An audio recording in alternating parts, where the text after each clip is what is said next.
So I find both slalom and GS really challenging because it's this balance between like taking maximum speed from every turn or throwing in like little stiviets or something like that where the acceleration is too much. So you, in anticipation, you don't necessarily take it all from one turn into the next.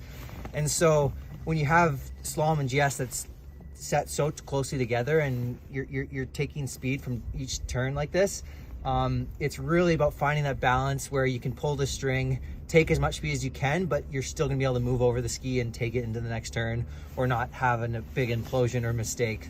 So that right there is kind of that fine balance where you might be able to get away with it sometimes and gain those couple extra hundredths of a second, but then at the same time, if you overdo it, you're gonna make a big mistake and then potentially take yourself out of the race entirely. So right now in my skiing, I'm really working on my consistency, and that comes from a holistic view where it's about the fine details, like with nutrition in the gym, making little adjustments that I know make a big difference.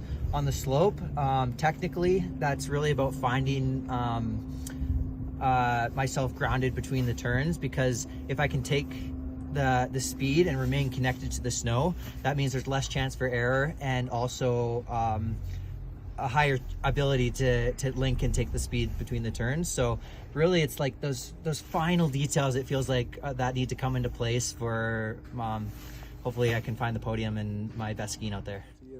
So I personally really like course sets when there's a bit more distance between the gates. It doesn't matter if it can be straight or like really offset, but as long as there's space to be able to work and like feel myself connected to the snow, that's my favorite. When it gets tight and I really have to build speed, that's one of my weaknesses, and I'm really working on it. So if I find myself in a 9-meter slalom or a 22-meter GS, I really have to be more focused on the rhythm and the timing and my tactics on a day like that. Ideally, you approach both runs the exact same. In reality, that's different. If you have a mistake or a slower first run, you know there's less on the line, so you can just go out there and throw yourself down the hill. There's less pressure. But what I'm really working on, like back to that consistency, is making every run count in training and a race. So when it comes down to it, a first or second run, it doesn't matter what position I'm in, and just treating it like another run. And the idea behind that is it's taking less pressure off the moment and the situation and allowing me just to focus on the skiing itself. I'm not gonna lie, I was a bit nervous heading into the first race in Solden. There's a lot more unknowns, so I really did feel like I left some on the hill, but it was still a solid day, some good skiing. Since then, I've been trying to take more energy, like more hunger, like I've been saying, into my races, and I did a great job in Lech. It was like a big push the entire day for both Trevor and I, so we came out with nice results. So bringing that little extra intensity, I found I did have it in Val d'Isère, and it was just some costly mistakes that were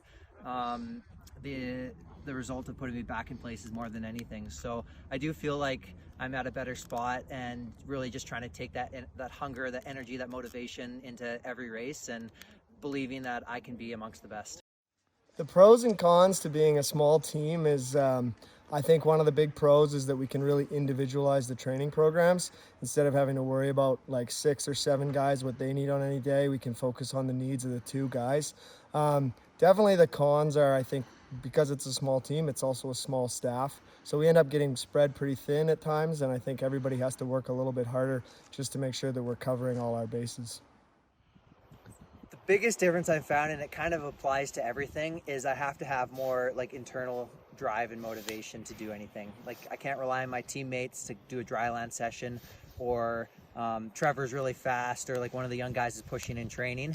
I really have to have that ownership over myself and my entire program. So sometimes that means setting up the bar, the weights, or like finding space for physio or dry land. But it's just more self-sufficiency, and I definitely appreciate having a team. I really liked having 11 guys together over the summer as a combi team. We were working hard, it was fun pushing together. So now it's kind of quiet and alone again, but that's the reality of the situation, and I know I can still make the most of it.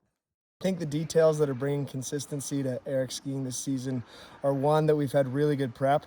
Even though we lost South America this summer, we were able to have really consistent weather and snow surface all summer in Saas-Fee and Stelvio.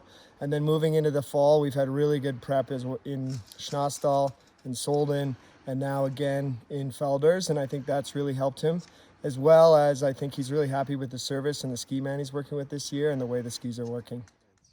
Today I was training next to Mathieu Fevre, and I think he's a big prime example of how a little change can make a big difference. He was struggling last year, changed skis that he was vibing with more, felt more confident on them, and he came out world champion a couple months later. So in the tech events, it's really about honing in your equipment on the surface you find on World Cup, the injection, or like really soft salted snow. So making little changes that can have a broad difference in outcome is something you're always searching for, but you can also go crazy down that rabbit hole of making changes, fiddling with your equipment. So it's really about being as scientific as you can about it. If you're out on a day of training, maybe having one pair of skis that you know you can always come back to. So when you're comparing equipment, it's making sense. You're not just changing everything and then getting lost in the minute details. So when you really want to find those last hundredths of a second, I think equipment is one of the top places to look. In tech events right now this season, it is pretty challenging to hunt for podiums.